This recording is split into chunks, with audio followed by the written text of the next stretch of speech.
Boa noite para todos.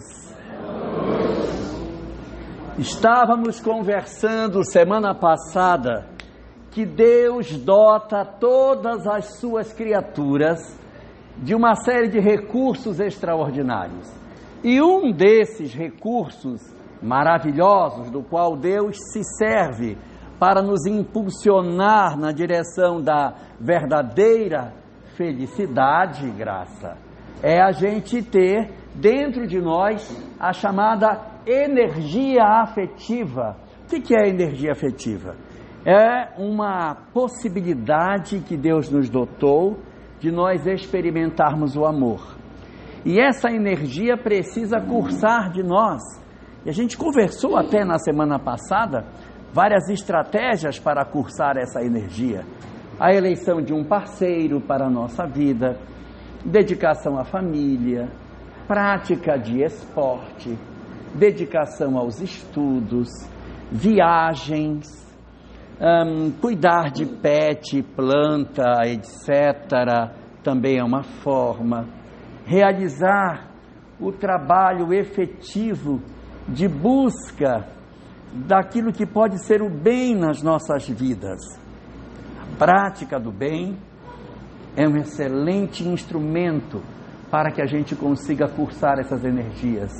O exercício da arte, pintura, escultura, o que quer que seja, música, dança, também é forma de cursar essa energia.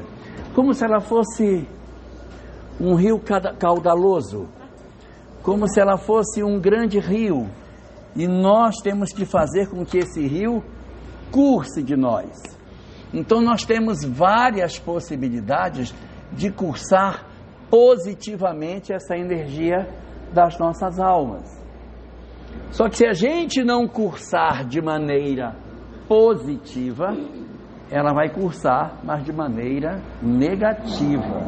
O que seria cursar de maneira negativa? Ela seria utilizada por nós de uma maneira que não nos ajuda, mas nos atrapalha, na forma do ódio afetivo, da mágoa afetiva, através das fantasias sexuais, da promiscuidade e de uma série de expressões que são válvulas de escape da usança dessa energia que a gente tem. E aí vem uma pergunta: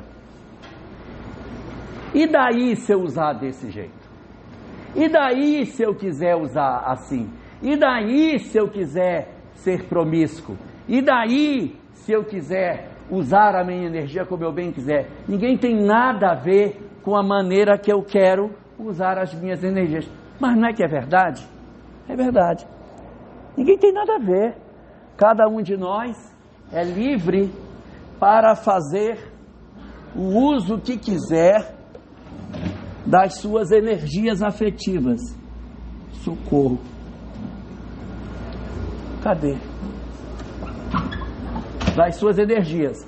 A grande questão é o que vai acontecer conosco quando nós enveredamos por esse tipo de situação. Qual é o resultado para as nossas vidas quando por algum motivo o uso nosso das energias afetivas não cursa da maneira que deveria ser, ou seja, não aplicamos a energia afetiva na direção do amor, nessas várias formas que a gente colocou, do afeto, do cuidar, do proteger, da arte, da prática do bem e do encontro de alguém que possa preencher as nossas expectativas afetivas. O que vai acontecer? Isso. O que vai acontecer conosco? Quando a gente, por algum motivo, faz isso, nós descumprimos a lei de Deus. Questão 614 de O Livro dos Espíritos diz para nós que a lei de Deus indica para o homem o que ele deve fazer ou deixar de fazer, e que ele só é infeliz quando dela se afasta. Então, se existe essa lei, a lei de Deus, todas as vezes que nós descumprimos a lei de Deus, nós automaticamente nos tornamos infelizes. é uma consequência natural da própria lei. O desrespeito a ela conduz a criatura humana a um processo de infelicidade. Mas que infelicidade seria essa? Qual seria, na visão da doutrina espírita, a consequência de nós desrespeitarmos as leis afetivas e decidirmos viver ao arrepio dessa lei? Bom, a literatura espírita, mais especificamente uma obra de Emmanuel, de 1971, fininha, chamada Vida e Sexo. Essa obra, que é uma obra assim aparentemente despretensiosa, porque é uma obra muito discreta, traz um manancial de informações muito interessantes sobre a questão das leis afetivas e as consequências do descumprimento dela. Fazendo um paralelo com a lei humana, fazendo um paralelo com a lei penal, fazendo um paralelo com o nosso Código Penal, este indivíduo que descumpre a lei de Deus, diz Emmanuel que quando ele descumpre a lei de Deus, ele se torna automaticamente um espírito que pode ser chamado de delinquente afetivo. É o nome que Emmanuel usa na obra. Quando nós não respeitamos as leis do afeto, nós automaticamente nos tornamos um delinquente afetivo. Quando isso acontece? Quando eu não respeito a forma de lidar com o meu afeto e com a pessoa com a qual eu me relaciono. Nós somos responsáveis pelas pessoas com as quais nos relacionamos. Se eu me envolvo com alguém, eu passo a partilhar com esse alguém responsabilidades recíprocas em termos de afeto.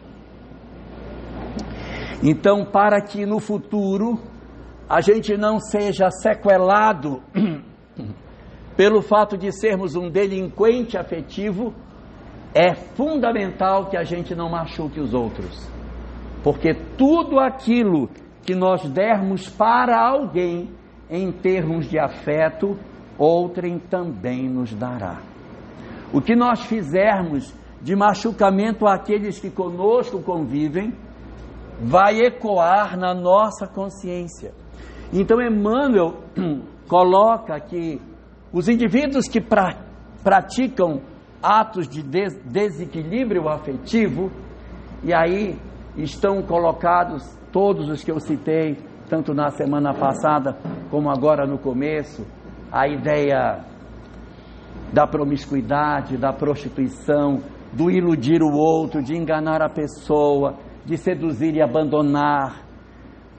Todas as histórias que tem que geram machucamento no campo do afeto são formas de delinquência.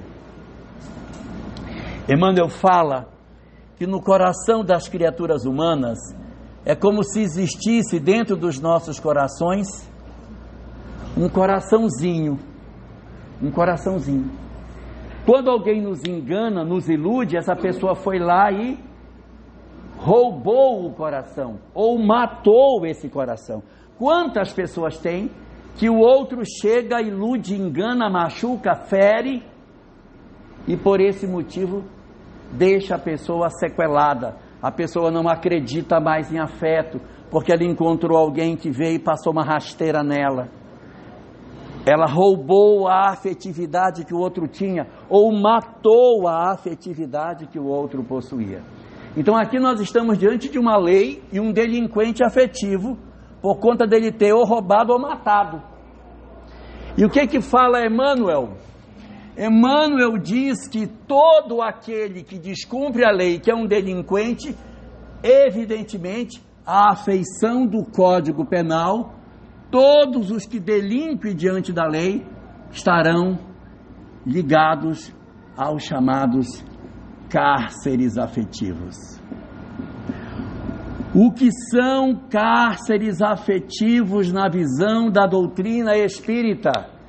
Não é o cárcere que a pessoa fica atrás da grade presa, está livre, está solto, está na rua, mas ele traz sequelas nesta existência ou nas existências posteriores daquilo que ele pode ter produzido em função das suas condutas afetivas. Estou confundindo vocês que eu estou dizendo?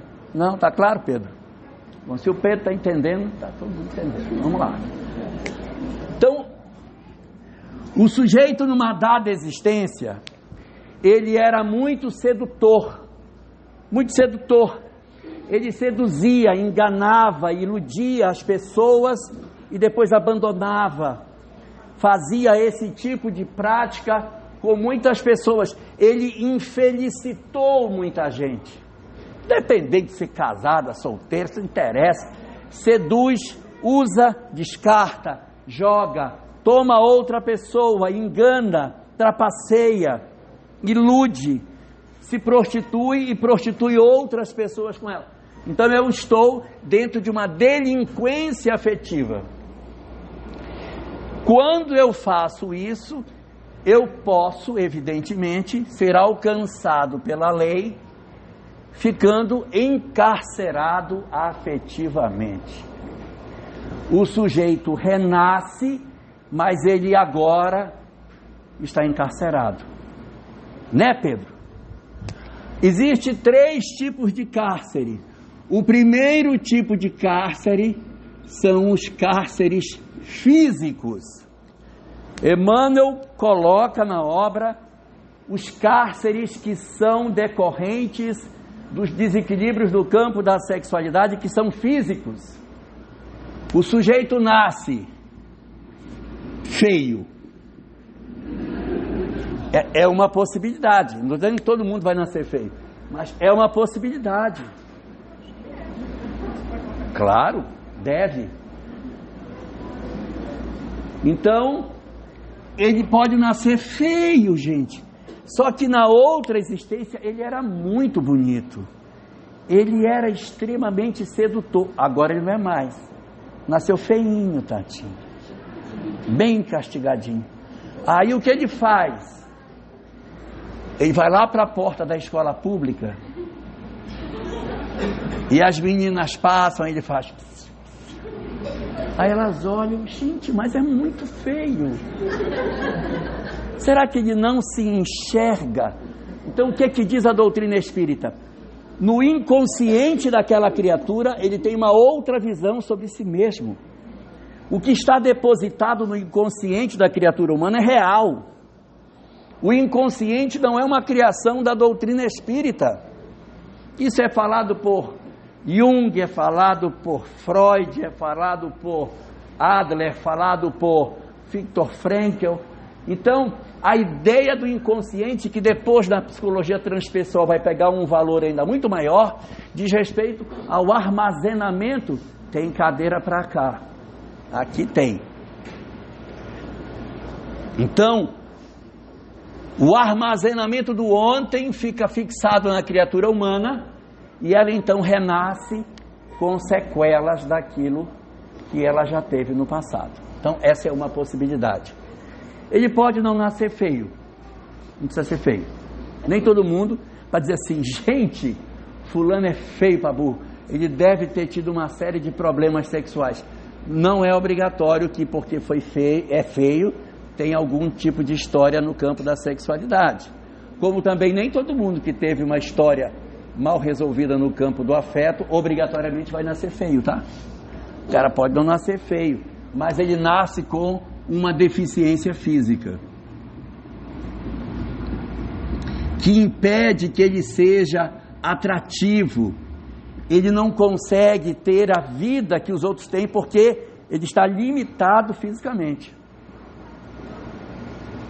Confundido? Não, né?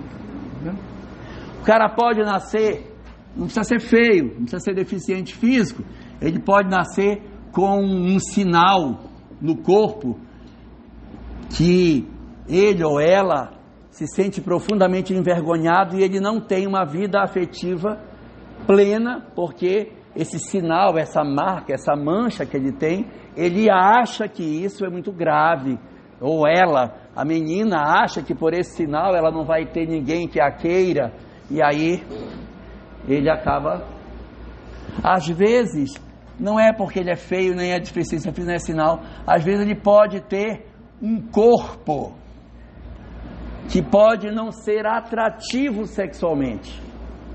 A pessoa tem um corpo que não... Porque tem pessoas que têm um corpo bonito, um corpo atrativo sexualmente. Não vem. Ou vem muito magrinho. Nossa, mas é muito magrinha, gente. Tadinha. Ou então ele é muito magrinho. Né, Pedro? Oi? Pode vir com mau hálito. Que é pior que ele nem vai saber, coitado.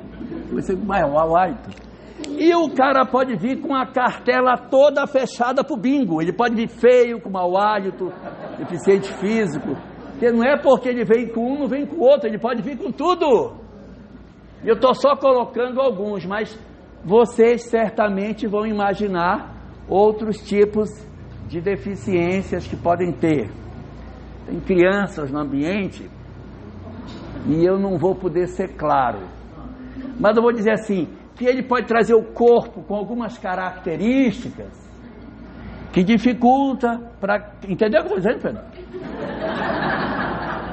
O cara vem com e tem uma série de síndromes cromossômicas que o cara nasce com algumas sequelas no aparelho reprodutor e que a pessoa tem dificuldade de encontrar um parceiro. Estou entendendo o que quero dizer, né? Então, muito bem. Isso são cárceres físicos. Eu era um delinquente afetivo. Como eu era um delinquente, eu fui aprisionado num cárcere. O cárcere é esse. Mas vejam que ele está solto na rua. Ele está solto na rua, ele anda na rua, professor Cláudio, ele vai para a escola, ele anda, ele vai para o shopping, não está preso atrás de uma grade, ele está solto. Só que ele está solto e está preso. Porque o que ele mais gostaria é de viver intensamente essa vida sexual que ele está buscando. E de repente o corpo, nesta existência, é um freio. Não é castigo de Deus, não é castigo. É para arrumar o emocional. Isso aqui é temporário. O cara vem numa existência desse jeito, se arruma emocionalmente, depois ele toca a vida dele. Reencarna de novo, numa condição diferente, volta a um padrão de normalidade, aprendeu a respeitar os outros, e aí ele vai tocar a vida dele. Esta existência não é a última, nós iremos encarnar até encontrar a felicidade. Se de repente eu trago uma história complicada, o meu cárcere físico vai me oportunizar uma mudança na minha vida, ok?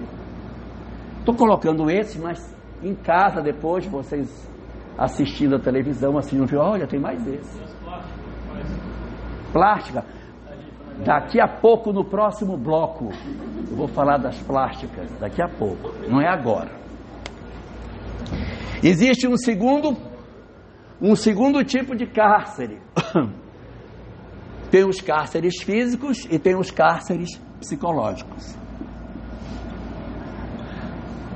Os cárceres psicológicos, você olha para a pessoa, ou seja, essa não está no cárcere, linda, vestida com um vestido maravilhoso, de rabo de peixe com strass, num salto agulha número 15,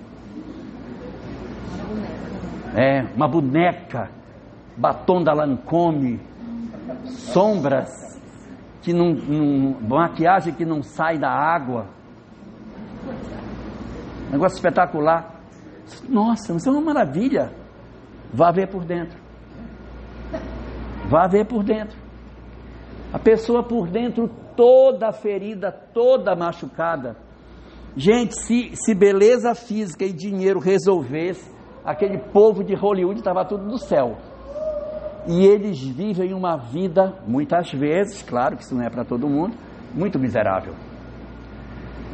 Tem relacionamentos afetivos muito destruídos, marido que processa a esposa e vice-versa, confusão, ódios, assassinatos por conta de herança, uma vida louca em que as pessoas acabam não tendo nem a possibilidade de viver em paz. Não vivem em paz, porque sempre a desconfiança. Você está comigo porque você gosta de mim ou por causa do meu dinheiro? Até que ponto você me gosta ou gosta da minha grana? Então isso é muito complicado. Então existem os cárceres psicológicos, em que os indivíduos renascem, não nasce feio, não tem mau hálito, não tem deficiência física, muito pelo contrário, né? Tem um sinal, não tem sinal e tem um corpo atrativo, uma coisa beleza, psicologicamente complicado. As pessoas vêm todas cheias de machucamento, todas cheias de muitas feridas, muitas sequelas, histórias de abandono, em que as pessoas vivem em famílias em que o amor não toma parte, e a pessoa cresce sequelada, carente, depressiva, angustiada, querendo sempre alguém para complementar a minha vida, um sofrimento. Eu queria tanto ter alguém que dividisse comigo, não encontro ninguém, meu Deus, ninguém, meu Deus. Então, o abandono. Outra situação, pobreza excessiva. O cara lá atrás era da corte francesa, vivia de maneira extraordinária, seduzia as pessoas. Hoje ele é pobre. Hoje ele é pobre. Ou ela é pobre. Doida para ir para a festa, mas não tem roupa para ir para a festa. Aí pede de uma vizinha, pede uma sandália de uma, pede uma sandália da outra. Raspa o carvão para passar no olho para fazer que é sombra. Então vai tentando estratégias para tentar driblar essa pobreza, e isso acaba sendo um processo extremamente difícil. Às vezes reencarna numa família que tem uma religião muito dura. Você não vai sair sozinha, você só vai sair se for com seus irmãos. Sozinha você não sai. Se eu encontrar você na rua com alguém, você está morta. Venha para casa cedo. Não quero você conversando com ninguém na escola. E assim, existe uma série de histórias profundamente dolorosas, e eu não estou com isso validando a violência, validando todo esse processo de opressão, mas observando que muitas vezes, por trás de uma história de violência, existe um espírito precisando de um processo reeducativo. Às vezes a gente vê almas muito difíceis que reencarnam em determinadas famílias, exatamente para que tenham a possibilidade de se reorganizar emocionalmente. Existe uma falha muito grande às vezes, da gente dizer assim, mas se a criança é problemática, é problema do pai. É verdade, muitas questões os pais são responsáveis, mas quando a gente conhece da reencarnação, a gente passa a perceber que, além dos pais, o espírito traz em si já as suas próprias tendências. Pequenininho você já vê que o sujeitinho vai para lá ou vai para cá. Nossa, esse vai me dar trabalho. Pequeno você já percebe que ele é desobediente, que ele é mentiroso, que ele mexe nas coisas, ou que ela apresenta uma personalidade que mostra que vai ser difícil. E aí outros têm um filho, meu filho nunca me deu trabalho. Manda sentar, senta, manda ficar em pé, fica. Bota para estudar, estuda, vai dormir, dorme. Isso o meu não, tudo que eu falo para fazer, faz tudo ao contrário. Então, os cárceres psicológicos, eles também são instrumentos bastante comuns de conflito, porque eles acabam sendo os grandes instrumentos para que o indivíduo consiga realizar a sua mudança interior. O objetivo de tudo isso não é punir ninguém, mas é que a gente, diante dessas histórias, repense as nossas vidas, redescubra o sentido verdadeiro da existência e consiga mudar. Joana de Ângeles, no capítulo 6 do 6º livro da série psicológica, o livro chamado Autodescobrimento, ela diz o seguinte: e quando você tem um vício, é muito difícil deixar esse vício, porque o vício, ele não é só o vício vem com um monte de coisa junto. Por exemplo, o vício de beber, o cara gosta de beber, não é só a bebida, tem a bebida, tem os amigos, tem as músicas que ouve, os ambientes que participa, as roupas que veste. Tudo está dentro de um pacote. Para você sair de um vício da bebida, você tem que fazer muito esforço. É muito esforço para você fazer uma nova vida dentro da vida. Se você vem de uma história, por exemplo, de adultério, é muito difícil você deixar, porque você já se habituou a essa prática, você já não acha isso estranho, e você não acha esquisito desrespeitar a pessoa que está com você, então você acaba invadindo sistematicamente essa seara. Então isso é um problema. Deixar isso dá muito trabalho. O cara usa droga, meu Deus, como é difícil deixar. É um esforço danado. O sujeito tem envolvimento com sexo, não vou falar pedofilia, pornografia. Pornografia, o cara visita site pornográfico sistematicamente. Largar isso não é fácil. Ou seja, se você tem uma viciação, é muito difícil deixar. Precisa de muito esforço para isso. E se você tem envolvimento com pedofilia, é complicado também. É muito esforço para você conseguir. Só que aí nesse caso já esbarrou na criminalidade, aí já é outra história. Mas todas as vezes que você tem um vício qualquer, um vício simples, falar mal dos outros, né? Ainda bem que ninguém aqui tem esse. Então, se você tem um vício desse, e você disser, não, hoje eu não vou falar mal de ninguém, dá. Hoje eu não vou falar mal de ninguém. Mas você dizer assim, eu nunca mais vou falar, não dá. Então é difícil, deixar um vício é difícil. Então às vezes a gente atravessa uma existência inteira dentro de um determinado cenário para que a gente comece a fazer esse processo de reeducação. Está todo mundo no cárcere, está todo mundo preso, nos seus cárceres. Mas o que é que costuma acontecer quando o pessoal está preso e está revoltado com a prisão? Foge. E os caras fogem do cárcere. O sujeito é feio. Vou fazer uma plástica, né? Eu vou fazer uma plástica para sair. Estou muito feio, vou dar uma arrumada. O que a obra espírita diz? Que quando você está diante de uma prova que lhe restringe, que impede que você seja aquilo que você quer, uma feiura daquele tipo lá, uma dificuldade qualquer, algo que lhe incomoda, se você por algum motivo for fazer uma mudança na sua vida, pense em fazer essa mudança primeiramente imaginando o que é que eu vou fazer de bem ou de bom com a mudança que eu vou fazer. Às vezes a pessoa tem uma orelha que ela se incomoda. Ajusta a orelha. Eu tenho um problema, eu acho que o meu rosto precisaria mexer. Quer mexer? Mexe. A questão não é mexer. A questão é o que eu vou, por que eu estou fazendo e o que eu vou fazer com a minha vida depois.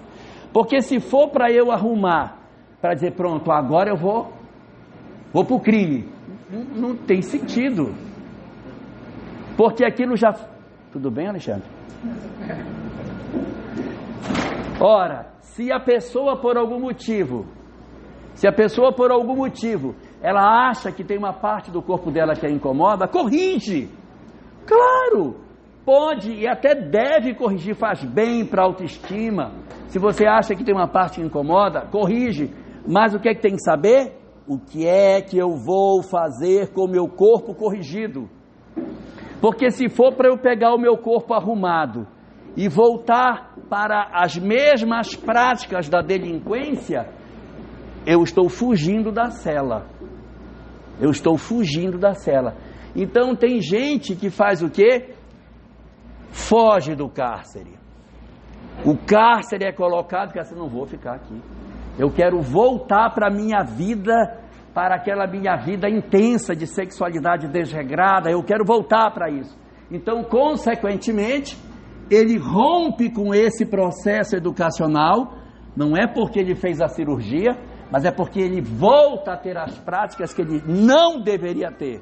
Eu estou confundindo do que eu estou dizendo? Que não estou dizendo assim, gente, se você nasceu com uma determinada, quer mudar, mude, vai fazer bem para a sua autoestima, vai ser ótimo, você vai ser uma nova pessoa, você vai mudar, mas sabe o que você vai fazer com o corpo que vai ficar melhor, sabe o que você vai fazer. Então aqui nós temos o cárcere e temos as pessoas que fogem do cárcere. Quem foi que me respondeu que... Então eu vou perguntar para você, quando o cara foge do cárcere, o que acontece? Está sendo procurado. Procurado? E depois, se achar? Volta para o fechado. Então aqui, todas as vezes que você está num cárcere afetivo e que você tenta fugir do cárcere, fugir do cárcere não é você querer sair da pobreza, não é você querer trabalhar psicologicamente para sair do abandono, não é você reinterpretar a sua religião, não é isso. Fugir do cárcere é, diante do cenário de mudança, eu me liberto dessa pressão e volto para o ambiente de delinquência que eu estava. É isso aqui, esse movimento que não pode ser feito. Então, quando eu saio do cárcere e volto para lá, eu, além de ser um delinquente, eu acabei de fugir do sistema prisional. Quem foge do sistema prisional, Pedro, que é advogado, sabe, regride de regime, não é isso? Regride de regime. E aí, em doutrina espírita, eu já falei dos físicos, psicológicos, tem o cárcere físico e psicológico. Diz Emmanuel que quem foge do cárcere encarna na chamada masmorra.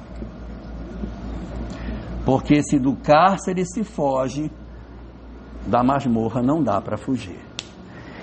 Então, se eu ofereci para um espírito delinquente deficiência física, pobreza, o sinal que impedia, um corpo não atrativo, uma religião mais rígida, e não deu jeito, e ao contrário, o cara pulou de volta para cá, ele pode, eu disse pode, regredir de regime, indo para a masmorra. A masmorra é chamada de doença mental, porque dessa aqui ninguém foge. Então aí, você terá um espírito aprisionado num corpo que tem sequelas, às vezes física e mental também. Está aprisionado. Quem está doente é só o corpo. O espírito, ele não é doente mental. Doente mental é o corpo. É o cérebro que não consegue registrar a vontade do espírito. Na medida em que durante o sono ele dorme e ele se desprende, ele é lúcido. Ele é lúcido, ele sabe que ele está num corpo que é uma prisão. E essa prisão é o que vai fazer com que ele consiga, se Deus assim permitir, né, e ele quiser, ele consiga se recuperar dos processos de perturbação que ele passa. Não estou dizendo com isso que todo mundo que tem mau hálito obrigatoriamente tem problema de sexualidade mal resolvida. Nem estou dizendo que todo mundo que tem sexualidade mal resolvida obrigatoriamente é pobre. Uma coisa não tem nada a ver com a outra. São alternativas. Existem muitas outras que podem ser buscadas nesse processo. Assim como também nem todo mundo que tem uma doença mental assim está, porque teve uma delinquência afetiva da lei no passado. Ok? Muito bem. Qual é a parte boa disso? A parte boa é que o nosso planeta é um planeta de provas e expiações, onde os espíritos são todos mais ou menos iguais, de tal sorte que, segundo Emmanuel, aos erros do amor, nenhum de nós escapou. Então nós todos, sem exceção, somos espíritos com algum tipo de dificuldade nessa área, algum tipo de dificuldade. Tem espíritos que possuem dramas muito profundos, mas eles não estão sós, porque eles possuem indivíduos que estão vinculados à história deles. Por quê? A gente delinquiu afetivamente, mas muito frequentemente a gente delinquiu com outra pessoa, porque machucou outra pessoa, porque feriu outra pessoa. Isso não quer dizer que se alguém tem uma vida sexual profundamente ativa, essa pessoa vai ter que encontrar com todo mundo que já machucou no passado, senão não dá certo. Às vezes tem gente demais, então não dá para ser todo mundo. Por exemplo, você tem um caso, digamos, de uma prostituta. Na vida dela, ela teve milhares de clientes. Passou na mão dela milhares de pessoas. Mas ela não criou vínculo com todo mundo. Nem todos os clientes que ela teve, ela necessariamente vai ter que reencontrar. Não precisa. Mas ela tem uns caras que ela vai encontrar. Porque nesse elenco aí de milhares, tem uns 6 que ela gostou, ou que gostaram dela. São alguns que ela lembra com saudade. São histórias que se construíram de afeto. Quando você constrói uma história de afeto com alguém, há uma grande tendência da gente se reencontrar com essa pessoa com quem a gente construiu essa relação de afeto. Então a prostituta lá, que teve milhares de relacionamentos, numa próxima existência ela vai encontrar com 5, 6. E os 1000? Não vai encontrar, não? Os 1000, eles não vão fazer um vínculo direto, mas eles são, na verdade, instrumentos que estimulam a promiscuidade dela. O que vai sobrar deles nela é a impulsividade para a sexualidade sem compromisso. Não é a história do indivíduo A com o indivíduo B, mas é a experiência da promiscuidade.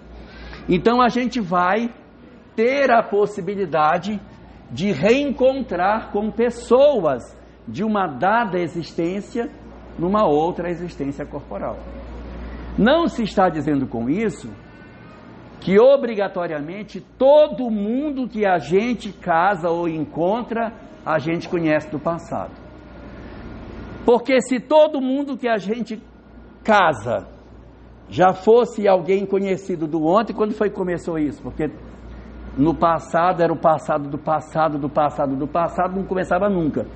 Então existe sim relacionamentos que começam no hoje, como existem relacionamentos que são vinculados desde o passado. Essas relações do passado, nem todas são felizes. Algumas histórias são felizes. Reencontro de almas que já se gostavam e que se reencontram. Mas pode acontecer que sejam almas que, na verdade, embora se gostem, têm muita dificuldade de viver junto. Eu gosto de você, mas eu não suporto você. Mas eu gosto. Mas eu não sei como é que é, me dá uma raiva. E aí quando a gente separa, eu sinto falta de você. Mas quando estou junto, me dá uma raiva. Nunca viu isso, minha filha? Já viu, né? Tem relacionamentos em que a gente gosta de uma parte da pessoa, mas a outra parte é muito difícil de aceitar. Mas existe um magnetismo que nos atrai. Então a gente tem relacionamentos do ontem no hoje, que são relacionamentos assim de atração, mas que existe algumas coisas para resolver. Isso não quer dizer que a gente vai casar com uma pessoa que tenha ódio. Se você tiver ódio de alguém, você não vai casar com essa pessoa. Como é que vai casar com quem tem ódio, né? Se eu odeio uma pessoa, como é que eu vou casar com quem eu odeio? A gente casa com quem ama e com quem tem mágoa. Porque quando a gente tem mágoa, na verdade, a gente gosta. Porque a gente só se magoa de quem a gente gosta. Ninguém sente mágoa de uma pessoa que não gosta. Porque a mágoa, ela é o quê? É o sentimento que resulta da minha vontade de que o outro me entregasse o que ele não me entregou. Aí eu me frustro porque ele não me entregou e eu me magoo. Então, por exemplo, você não vai encontrar uma pessoa que entre numa delegacia para dizer assim: seu delegado, eu estou muito magoada com o ladrão que roubou minha bolsa. Ninguém fica magoado com o ladrão.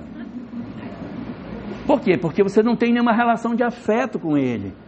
Você fica magoado quando diz assim, eu estou muito magoado com meu filho, estou muito magoado com meu marido, magoado com minha mãe, magoado com meu pai.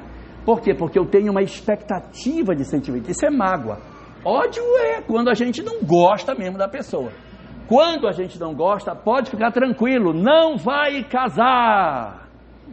Vai ser só irmão. Mas não vai casar. Não tem como casar. Como é que eu vou casar com uma pessoa que eu odeio? Então ele pode ser pai, pode ser mãe, pode ser filho, pode ser irmão, pode ser irmã, pode ser neto. Marido está difícil.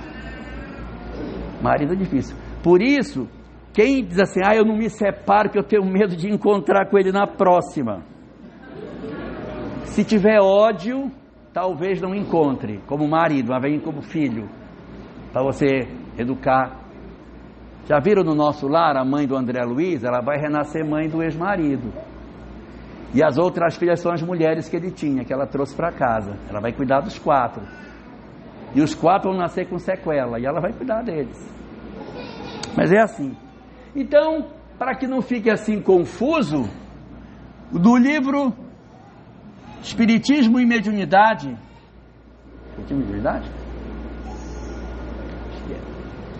de Martins Peralva, capítulo 18, ele classifica os casamentos, o nome do livro, Estudando a Mediunidade. Esse é o Pedro, espetáculo, queria um assessor desse tempo todo. Livro Estudando a Mediunidade, Martins Peralva, capítulo 18. Ele vai fazer uma divisão didática. Olha, estou falando que é didática, não é para ninguém depois achar que isso é absoluto. Isso é didático, pelo amor de Deus. Então vamos lá. Uma divisão didática dizendo que os casamentos, eles são de 5 tipos diferentes. Os casamentos são de 5 tipos. Igual os dedos da minha mão. Estão vendo? Tem um que é bem diferente, o polegar, e os outros 4 são parecidos. Pois é, assim mesmo. 5 tipos. Um é muito distinto dos outros. E eu vou falar dele primeiro. Esse aqui é o único que tem essa característica. Os laços desse casamento nasceram no presente. Os espíritos não se conheciam no passado. Eles se conhecem agora. Eles estão se conhecendo agora. Vocês já viram um pessoal que vai para a festa, já vai com a escova de dente no bolso? Porque não sabe onde vai dormir? Já leva uma muda de roupa na mochila, que ele vai ficar ali uns 3 ou 4 dias lavando aquela mesma camisa? Hoje nós estamos tendo, não estamos vendo um negócio de uma sociedade fluida? Essa sociedade fluida, o Pedro não sabe o que é isso. Vocês não sabem. As pessoas estão se relacionando de maneira muito fácil. As pessoas se conhecem, na semana seguinte elas já estão tendo uma vida marital. Oi? No dia seguinte, elas se conhecem, a gente não sabe nem o nome direito. Sim, mas você depois vai perguntar, qual é o seu nome mesmo, que eu não sei seu nome.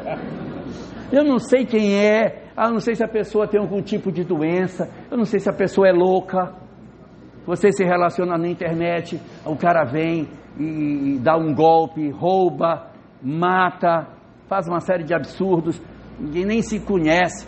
Então existe, segundo a doutrina espírita, relacionamentos afetivos que não têm vínculos com o passado.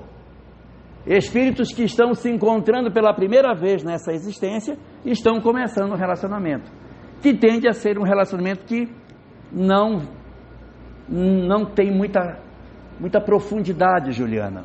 É um casamento que não avança, exatamente pelo fato de que esses indivíduos, eles acabam tendo muitos problemas porque eles não se conhecem direito, e o nome deste tipo de casamento é chamado por Martins Peralva de casamentos acidentais.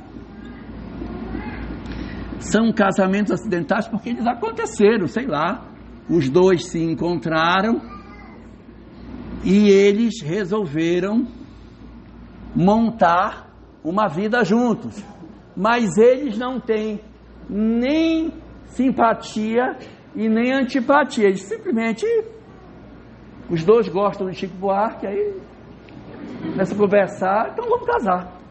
Chico gosta do Chico, aí pá, quando vê, só é isso que é parecido, o resto é tudo diferente. Como eu disse que são 5 dedos e tem um que é diferente, é esse aqui. Todos esses outros, os laços estão no passado. Os espíritos já se conheciam de outras existências e estão se encontrando agora. Desses 4 tipos, o primeiro deles é a junção de espíritos que se gostam, mas eles não se suportam. Eles se gostam, mas eles não conseguem conviver. Nunca viu desses, minha filha? Já viu desses? Que a pessoa diz, nossa, fulana é horrível, eu não aguento conviver com ela, ela é muito chata, ela é chata demais, mas ela encosta em mim, pá, me dá um trem, quando eu vi, eu já voltei. As pessoas brigam e se separam, aí diz, nem estou sentindo falta, está fazendo 3 dias, 4 horas, 17 minutos, e eu não estou sentindo falta nenhuma. São os casamentos de espíritos que se conhecem do ontem, mas eles têm problemas. Por quê? Porque são espíritos que trazem do passado conflitos existenciais. Eles se conhecem, mas eles não sabem conviver. Eles brigam, eles se desentendem, eles se agridem, eles se ofendem. Mas eles sentem um magnetismo que os atrai, porque por baixo da mágoa sempre existe amor. Então você vai encontrar relacionamentos aonde você tem sofrimento de ambos os lados. Que a gente diz, como ela sofre, ou como ele sofre. O outro também sofre. É muito difícil, todo mundo sofre. Sofre as crianças, sofre o casal. É muito complicado. Se encontram por histórias do passado mal resolvidas e estão juntos hoje.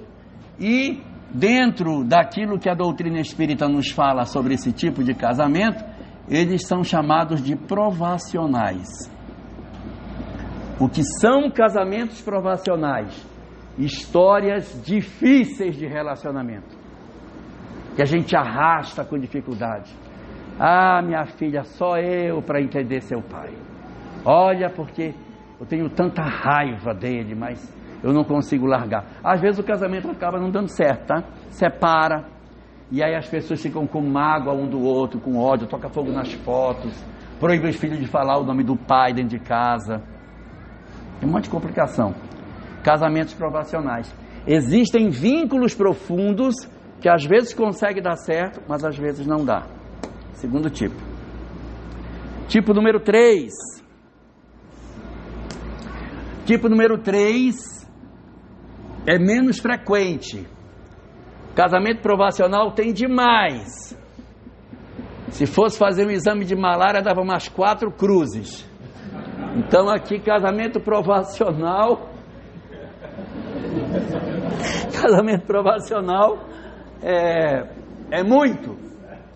E tem um terceiro tipo, do presente, do passado provacional. Tem um outro tipo. Esse outro tipo de casamento, ele não é tão incomum, mas atualmente está ficando menos comum, ele era mais comum no passado. É o casamento no qual você tem um espírito que já se elevou e que olha o que ficou para trás e diz, eu vou querer. Me dá ele, o bichinho. E aí casa com determinados espíritos. Conhece desses, Pedro? Conhece? Pedro conhece. Oi? As pessoas antes de renascer diz assim, eu que eu vou querer casar com ele. Mas minha filha, você tem certeza que ele precisa de amor, Ele precisa de amor. Eu vou dar amor a ele. Reencarna e casa. Se encontram, se casam e começam um relacionamento. E aí você vai ver que um deles tem um interesse profundamente voltado para a questão material e o outro não tem. O outro é espiritualizado. Então, nesse, os dois estão ainda comprometidos. No primeiro caso, provacionais, os dois estão comprometidos. Agora, nesse outro tipo, eu tenho um que já se levantou. Eu tenho um dos dois espíritos que já está em melhores condições e o outro ainda é um espírito problemático. Então eu tenho um que está bem e o outro que ainda não está. E o cara apronta, faz confusão e ela vai e cuida. Vocês não sabem disso, que são muito novos. Se vocês tivessem minha idade, vocês saberiam. Mas tem umas histórias assim. O cara separa, vai embora, arranja uma outra pessoa, não é, Pedro? Vai embora. Quando ele fica bem castigadinho, aí a segunda esposa volta com ele. Diz: olha, o seu marido estou lhe trazendo de volta. Ele teve um AVC e ele está agora com incontinência urinária também. Está com uma erisipela que não cura. E ele agora está com refluxo também, E está com um problema seríssimo dos rins, tem que fazer hemodiálise toda semana, tem que levar. Mas ele está bem, viu? E eu estou lhe trazendo de volta. Entrega o cara de volta, pelo amor de Deus. E o que ela faz? Bota para dentro. Quando os filhos chegam que vê aquilo, dizem: mas mamãe, o que é isso, mamãe? E o que é que ela diz para o filho?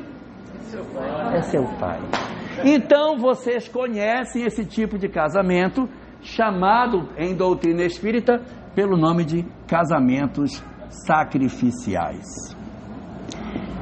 Esses casamentos possuem um amparo espiritual absurdo, porque essas pessoas em processo de sacrifício não precisariam ter esse tipo de cônjuge. Estou falando mulher e marido, mas pode ser o contrário. Às vezes você tem um marido que é um cara já mais evoluído, que tem uma mulher difícil, que é complicada, né? Mas ele é mais comum ao contrário mesmo. Então, casamentos sacrificiais.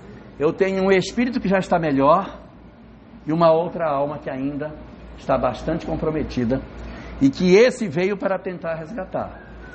Não precisava vir, poderia ter escolhido outro parceiro ou até nem vir, mas por amor resolveu vir para resgatar. Tem vezes que dá certo e tem vezes que passa a existência inteira e não resolve. Aí você diz: está vendo? Passou a existência inteira, não resolveu, foi nada. Erro. Porque depois da desencarnação ele percebe que estava errado e ele começa a fazer a mudança. Quem já leu o livro há 2000 anos viu que Lívia luta o tempo todo com o Públio. Ela desencarna e não vê Públio mudar, mas ele mudou depois dela. Quem vê a história de Abigail e Saulo, vê que Abigail queria mudar Saulo. Ela não viu Saulo mudar, mas Saulo mudou, virou Paulo de Tarso.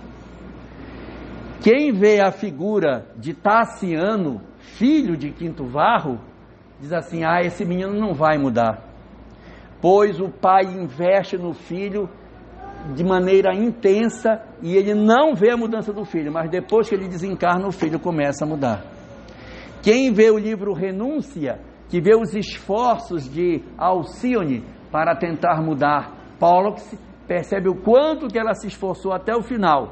Se ele mudou, eu não sei, porque o livro acabou. Quando ela desencarna, não dá para saber se ele mudou ou não. Talvez mudou, talvez não, mas o espírito fica mexido por dentro. Capítulo 13, item 19 do Evangelho segundo o Espiritismo: benefícios pagos com a ingratidão, faz com que o espírito se mova da onde ele está, na medida em que ele percebe a intensidade do amor incondicional que ele experimentou. Tipo 4. Bom, se esse aqui, os provacionais, os dois estavam ruins, Nos sacrificiais, um estava bom, outro estava ruim, então nesse, seguindo a lógica, os dois estão bem. Então é o tipo de casamento aonde o casal vive em harmonia. Tem.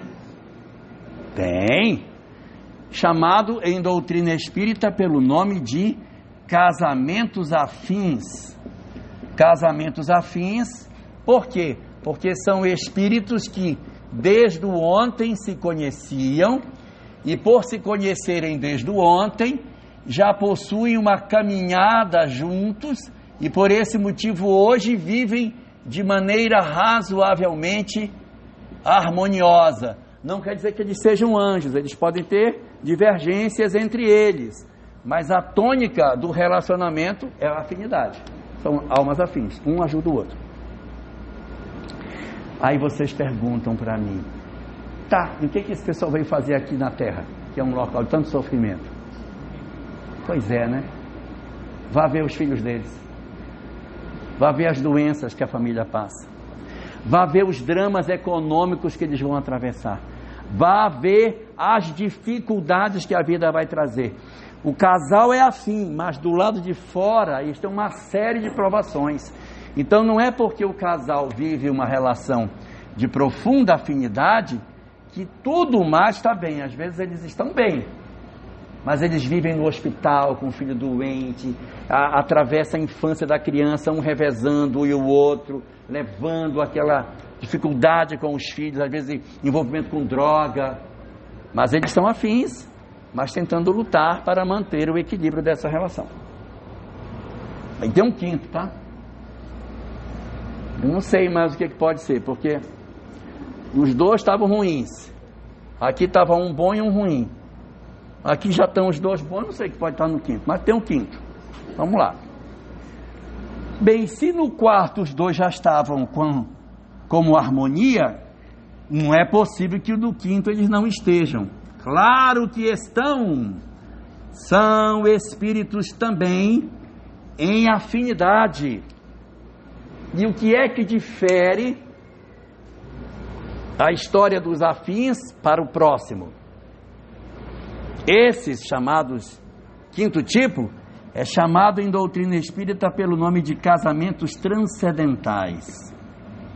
Por que eles são transcendentais? Porque eles transcendem, eles vão além daquilo que o casamento pediria. Eles se juntam porque eles são almas afins, sem dúvida nenhuma, mas mais do que afins, eles são almas que se juntam, não por eles, mas para fazer um trabalho em prol da humanidade. E a gente conhece casais de pesquisadores, marido e mulher, que trabalham na busca da ciência, da descoberta, marido e mulher que trabalham juntos, construindo obras assistenciais, trabalhos de pregação. Na igreja protestante a gente tem vários casais que fazem um trabalho bonito, que junto, marido e mulher, desenvolvem um trabalho assistencial muito legal de socorro a quem precisa. Nós temos várias histórias de casais de artistas que juntos desenvolvem um trabalho maravilhoso no bem, sempre no bem, transcendendo. Esse é o propósito do chamado casamento transcendental. E para dar um excelente exemplo do que é um casamento transcendental, eu vou colocar aqui o casamento de José e Maria. Não casaram por eles. O foco não era a história deles. É como todo casamento transcendental, eu me caso com alguém, não por conta da minha família, mas para que juntos a gente ganhe mais força para fazer um trabalho maravilhoso em prol da humanidade, em prol de um grupo, não precisa ser o mundo inteiro, mas uma comunidade que a gente se dedica, um trabalho que a gente faz, em que é o esforço de um e do outro que vão construir a beleza da história que a gente vai fazer. Se nós conseguirmos trabalhar as nossas energias afetivas, utilizando aquelas formas positivas que eu falei e que eu vou repetir aqui, são 8. Escolher um parceiro para ter uma vida sexual harmônica. 2. Dedicar-se à família e entregar afeto a todos os membros familiares. 3, realizar trabalhos em prol de exercícios físicos, fazer um trabalho de exercícios, corpo para poder dinamizar. 4, estudar, pesquisar, conhecer. 5, viagens, fazer viagens, conhecer lugares, fazer coisas maravilhosas nesse sentido. 6, tomar conta de pet, cuidar de planta. Tudo isso são formas de cursar energia. 7, você fazer, além de todas essas coisas, um trabalho maravilhoso que você pode realizar em prol do semelhante, fazer o trabalho no bem, realizar todas essas coisas. E tem o 8º que eu esqueci, que eu me perdi. Deixa eu botar aqui. Tem um parceiro, família. 3, esporte. Lembrei, arte, esporte. 4, viagens. 5, estudo. 6, pet. 7, viagens. E a obra no bem. Pronto. Botar a obra no bem no último porque é mais largo. Eu errei? Tem 2 viagens, então está faltando um aqui. A arte, de novo. Meu Deus, eu acho que é o meu problema com arte. A arte. Então, parceiro, família, esporte, viagem, estudo, pet, arte ou obra no bem. Não precisa escolher um, pode fazer vários, tá? Não precisa dizer, eu vou escolher esse.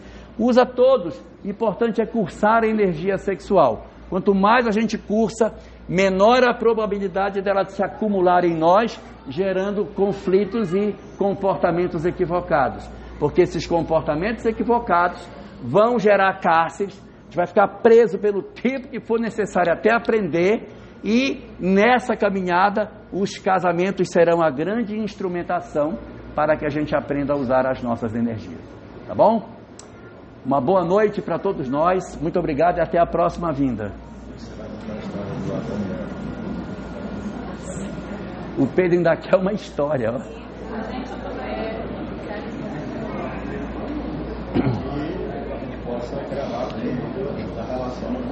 Então eu vou. O Pedro quer que eu conte uma história. Essa história não é espírita, hein? Essa história é hindu. É uma história hindu. A história diz o seguinte: é da mitologia hindu. Quando os deuses criaram o mundo, segundo os hindus, criou só o homem, não tinha mulher, parece Adão e Eva.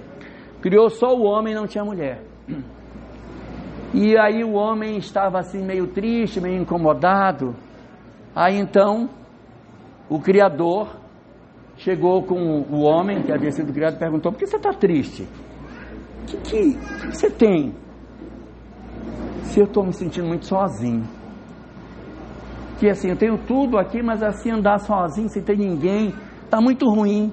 Não tem assim nada lá que possa ser feito para fazer alguma companheira para mim, algo que, sei lá, alguma coisa que possa me ajudar. Aí Deus disse: olha, tá complicado, porque todo o material que eu tinha eu já usei na criação, não sobrou mais nada de matéria para fazer. Mas você é Deus, vai lá, dá um jeito, cria para mim alguma coisa. Aí o Criador disse: tá bom, eu vou ver o que eu posso fazer. Aí ele voltou para lá, aí encontrou só sentimentos, encontrou intuição, emoção, amor, cuidados.